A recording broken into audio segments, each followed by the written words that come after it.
Mesdames, Messieurs, bonsoir. Bienvenue dans cette nouvelle édition de votre journal. On commence par les titres.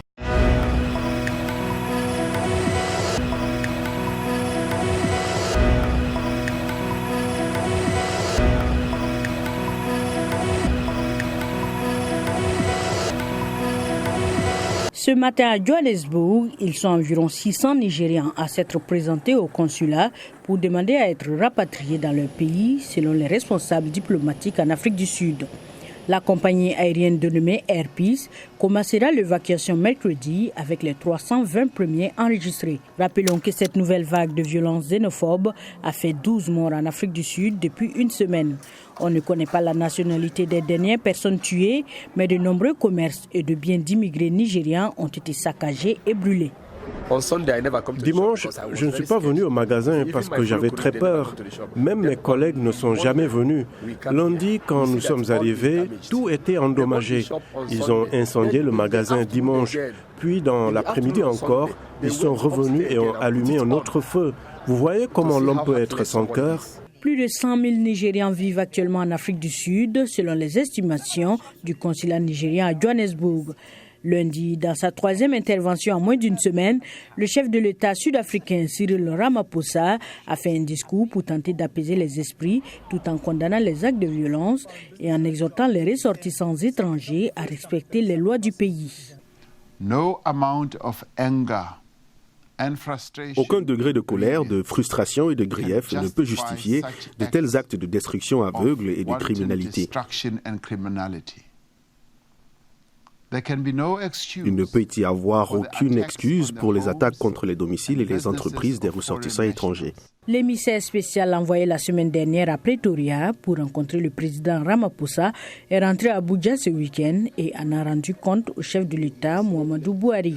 Les deux présidents doivent se rencontrer en Afrique du Sud en octobre lors d'une visite prévue depuis plusieurs semaines.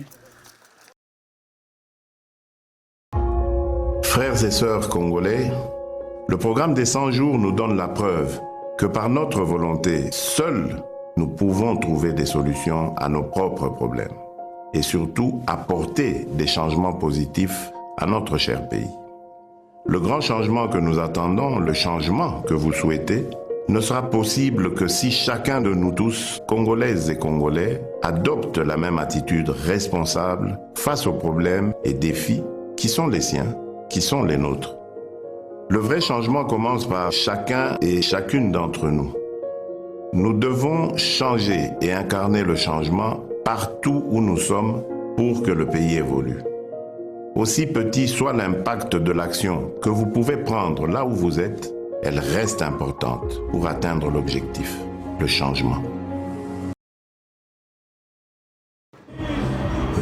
Les Mauriciens sont venus nombreux au monument Marie-Reine de la Paix, 30 ans après la visite de Jean-Paul II sur cette île de l'océan Indien. C'est une grande occasion qu'on a eue pour notre île et en même temps on sait que les papes savent quelle est la cause de Sargosien.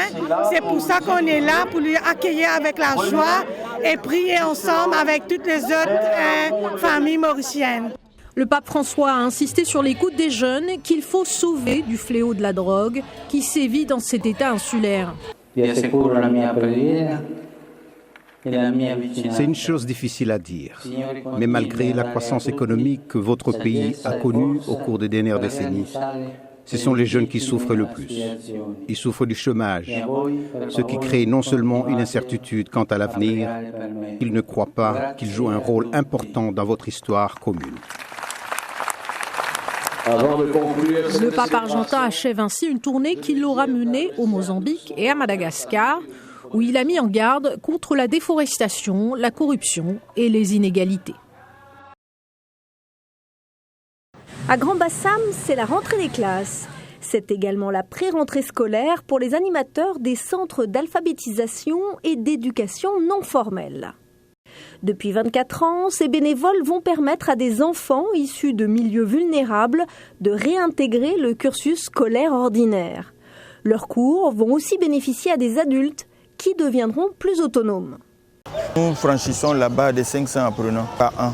Ça aussi entre 600 et 700.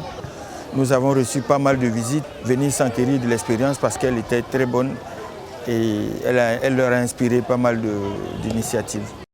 Ces cours sont dispensés à travers une dizaine de centres répartis sur toute l'étendue de la commune et s'étend progressivement dans la région du Sud Comoé, comme le souhaite M. Hakim Moïse, responsable du suivi des centres d'alphabétisation. Quand ces enfants ont de bonnes moyennes, nous les envoyons au sein de l'IEP qui les met vraiment dans les écoles classiques. Les résultats sont excellents et puis satisfaisants. Cette année 2019, il y a un qui m'a accosté il n'y a pas longtemps qui vient d'obtenir son bac. L'animateur Éric Yao en est certain. L'opportunité de développement pour la Côte d'Ivoire est réelle, mais nécessite une meilleure implication de l'État. On aurait souhaité que l'État s'imprègne plus de la chose, puisque ceux qui tiennent l'économie du pays, ce sont les analphabètes. Donc si on éradique ce fléau-là, nous allons avancer mieux dans le développement.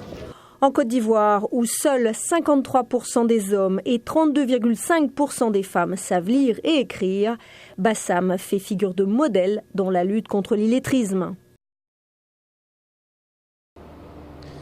Il s'agit d'une situation dramatique sur ces deux îles, sur les îles d'Abacos et Grand Bahama, avec des centaines de personnes qui sont toujours portées disparues, avec des centaines et même des milliers de personnes qui veulent toujours être évacuées de cette île vers là où je me trouve, vers la capitale Nassau des îles Bahamas. J'ai passé une journée entière sur place à Marsh Harbour, c'est la petite ville la plus importante sur l'île d'Abacos, une ville totalement détruite et une situation presque incompréhensible sur place, avec des arbres sans feuilles, avec des voitures, des camions, des bateaux, des conteneurs dans les jardins des personnes à des centaines de mètres d'où ils se trouvaient auparavant. Alors sur place, on trouve des gens qui veulent rester, très peu de monde qui veut rester et beaucoup de personnes qui sont désespérées et qui veulent sortir de ces îles le plus vite possible. Les raisons sont très claires. Il n'y a pas d'électricité sur place, il n'y a pas d'eau courante, la communication aussi est très très difficile en ce moment. Et avec ces centaines de personnes qui sont portées disparues, il y a une peur très claire, très concrète. On a peur que ce bilan de morts pourrait s'alourdir de manière assez grave. Ce lundi, c'est Afrotech, un rendez-vous incontournable pour les passionnés de tech. Et c'est avec Arzouma Comparé. Bonsoir Arzouma. Bonsoir John et bonsoir à toutes et à tous. Alors John, vous connaissez peut-être Spotify, Pandora ou encore Tidal. Eh bien, dorénavant, il faudra rajouter à la liste le tout premier service de musique en streaming africain, créé par l'entrepreneur nigérian Chika Nwaogu il y a juste quelques mois. Le service Playfree possède une bibliothèque de plus de 50 millions de chansons et 2 millions d'artistes. Il est actuellement le plus grand service de streaming de musique africaine en termes de taille de catalogue. Selon les dires de l'entrepreneur, l'avantage compétitif de sa plateforme est que ses concurrents facturent des frais mensuels pour pouvoir écouter de la musique illimitée, tandis que Playfree offre gratuitement les 45 millions de chansons de Spotify avec la même expérience. Alors, ce qu'il faut savoir aussi, c'est que Playfree veut être plus qu'un simple service de streaming en ligne, de musique en ligne, en aidant les artistes africains à monnayer leur créativité facilement et librement. On va pouvoir danser maintenant sans arrêt. Tout à fait. Avec la musique africaine. Arzouma, chaque lundi, un focus de la semaine. Tout à fait, John. Alors, on s'intéresse aujourd'hui aux drones, plus exactement à leur usage dans l'agriculture en Afrique. Les délégués réunis à Accra à l'occasion d'un sommet sur la transformation de l'agriculture en Afrique ont d'ailleurs misé sur son évolution pour changer la situation de la sécurité alimentaire sur le continent. Le Centre technique pour la coopération agricole et rurale, basé aux Pays-Bas, a voulu se joindre à l'effort et attire davantage de jeunes Africains comme Georges Majitwe vers l'agriculture. On l'écoute.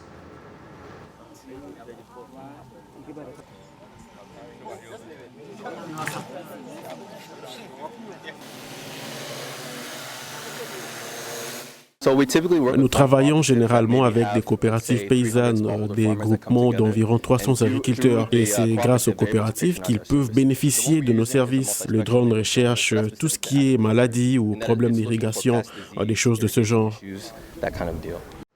Voilà, au Ghana, un nombre grandissant de petits exploitants adoptent la technologie des drones pour la surveillance des cultures afin d'accroître les rendements et les revenus. Et même si le Centre technique pour la coopération agricole estime que la numérisation de l'agriculture peut rapporter au continent 2 milliards de dollars par an. Pour certains, cette technologie reste encore trop chère pour les agriculteurs pauvres.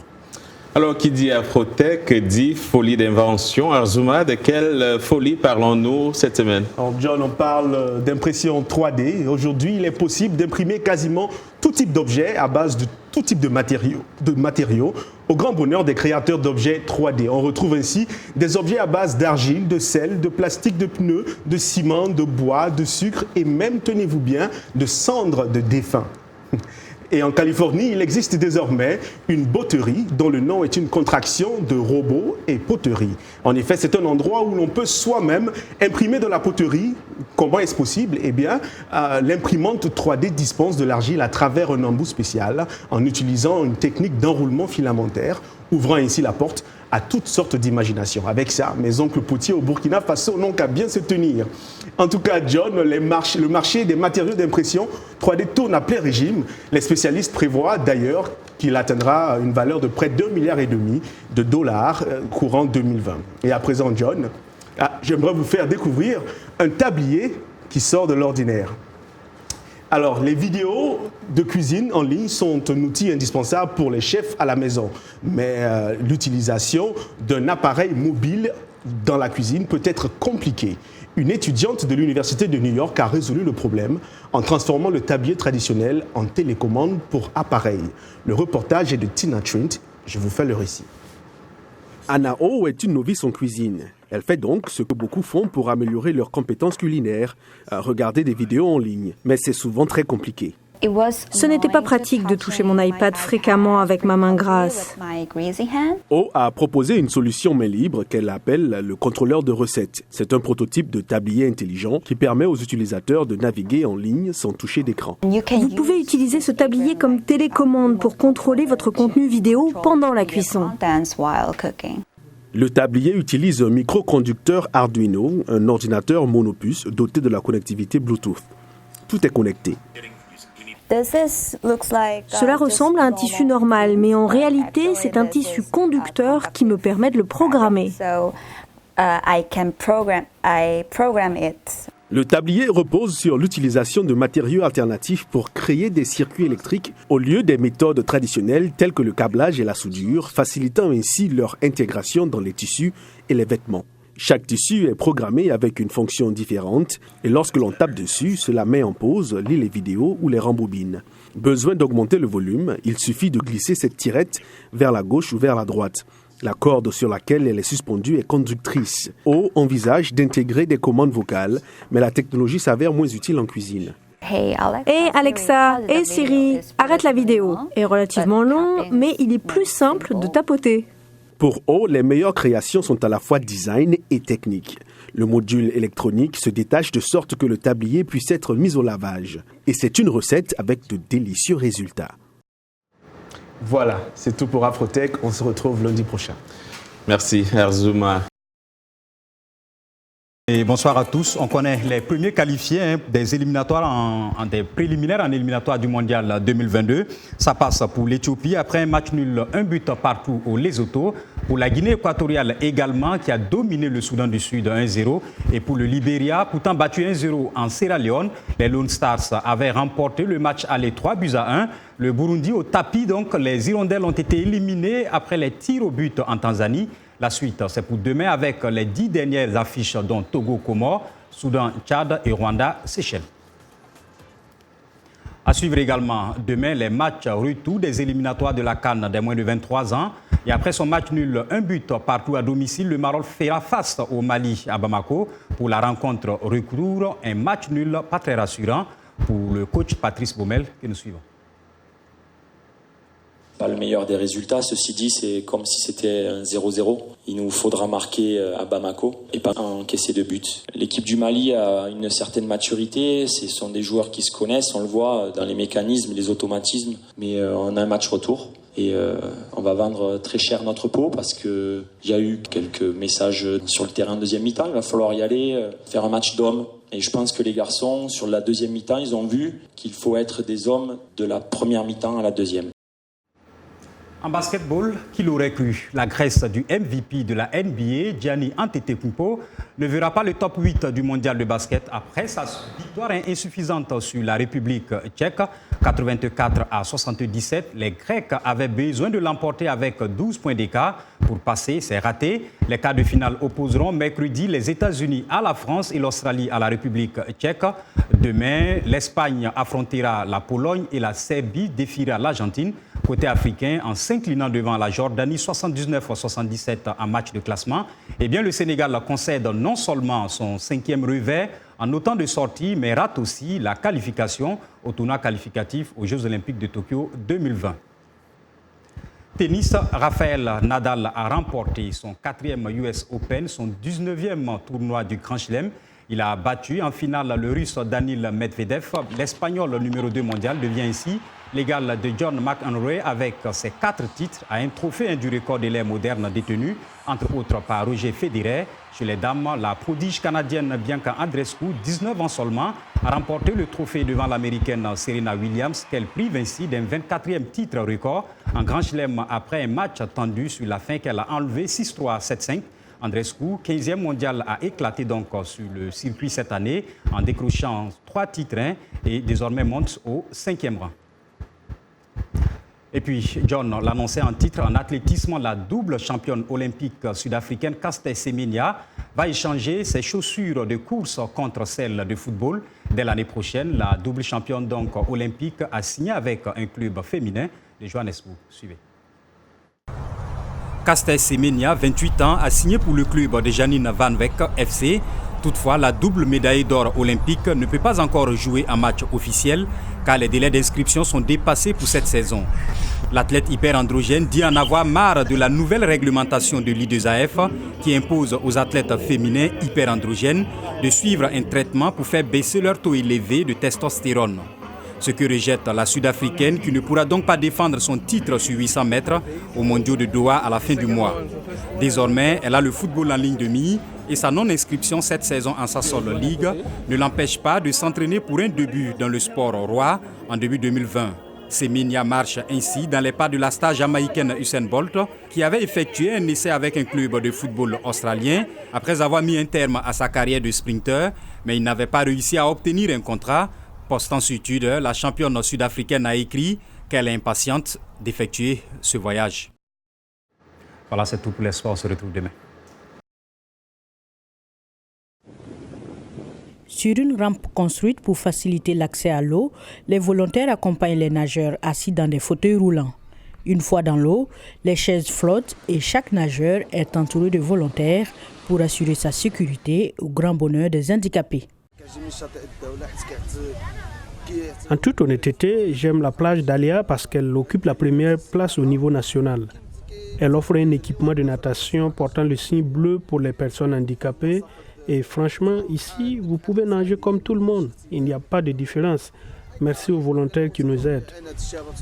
Installée sur la plage, Barara fait signe à sa fille assise dans un bateau gonflable. Elle est entourée par une équipe de volontaires. Contemplant la joie de son enfant, cette mère comblée ne tarit pas d'éloges envers les initiateurs du projet. Auparavant, les personnes handicapées étaient généralement marginalisées. Elles ne pouvaient pas s'amuser comme c'est le cas maintenant. Il y avait beaucoup d'obstacles, mais de nos jours, il y a une grande différence et nous disons merci à l'association. Chaque année, l'initiative a lieu pendant l'été et cette année, elle a débuté en juin et se terminera le 15 septembre. Depuis 2015, nous avons vu beaucoup de gens venir avec des personnes handicapées de leur famille. Nous avons donc lancé une initiative simple avec des ressources simples.